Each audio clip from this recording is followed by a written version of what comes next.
আমার ইয়ার চিকেনের তরকারিটা দেখে মনে হচ্ছে তোমাদের কম তেলে রান্না করেছি? মনে হচ্ছে না, কিন্তু কি করে কম তেলে এত সুন্দর কালার, এত সুন্দর রান্না করেছি, এইটা যদি জানতে হয় তাহলে পুরো রেসিপিটা আমার তোমরা প্রথম থেকে শেষ পর্যন্ত দেখবে, আর কী কী মশলা দিয়েছি তাও দেখে নেবে।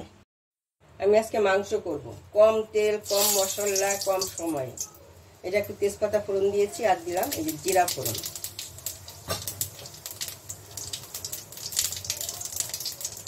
এই যে পেঁয়াজটাকে আমি এরকম ঝুড়ি ঝুড়ি করে কেটে রেখেছি, এটা আমি দিয়ে দিলাম। এটা মোটামুটি বড় সাইজের দুটো পেঁয়াজ আছে এখানে, মোটামুটি বড়।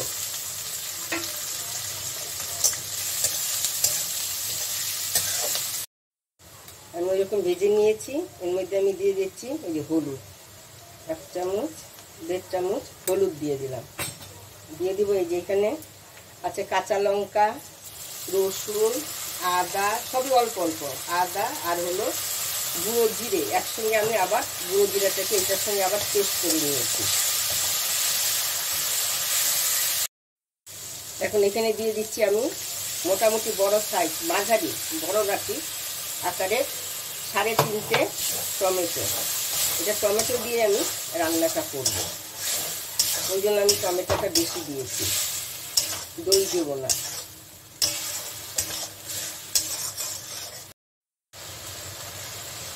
আমার এই মাংসটা অনেক আগে থেকে, এই মাংসটাকে অনেক আগে থেকে আমি ভিনিগারে কম করে 3 ঘন্টা আগে থেকে আমি এটাকে 2.5-3 ঘন্টা হবে ভিজিয়ে রেখেছিলাম।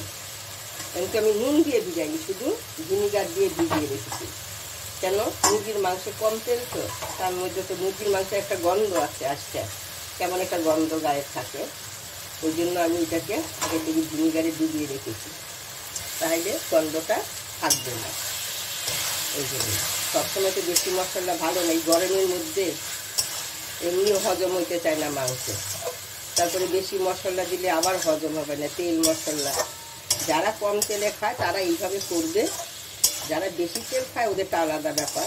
কিন্তু এর মধ্যে আমি কোনো লঙ্কারই গুঁড়োই দেবো না, কাশ্মীরি লঙ্কার গুঁড়োও না, ঝাল লঙ্কার গুঁড়োও দেবো না। এর মধ্যে আমি আলুটা দিয়ে দিচ্ছি, ভাজিনি আলু না ভেজে, সব আমি কাঁচা আলু দিয়ে দিলাম। এখন গ্যাসটাকে আমি কমিয়ে একটু ঢেকে দেব।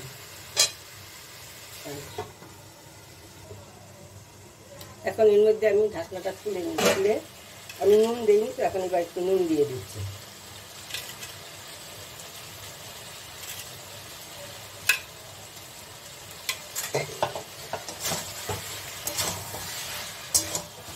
আবার নুনটা দিয়েছি, দিয়ে এখন আমি একটু আবার ঢেকে দেব।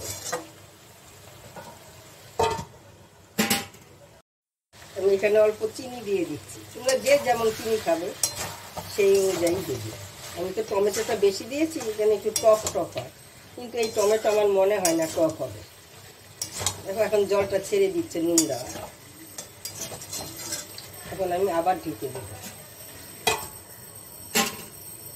দেখো আমি কত কম তেলে আমি রান্না করেছি, একটু টমেটোটা বেশি দিয়েছি, আর অন্য মশলা কিন্তু আমি কোনো কিছুই এতটা দিইনি। ওই জন্য দেখো এই যে সাইড দিয়ে কত তেল বেরিয়েছে। তো শুধু শুধু আমি তেলটা দেবো কেন? এত মশলাও দেবো না, তেলও দেবো না। যারা মশলা কম খায় তাদের কথা বলছি, বেশি যারা খায় ওদের কথা আলাদা। এর মধ্যে আমি এখন পরিমাণ মতন জল দিয়ে দিচ্ছি।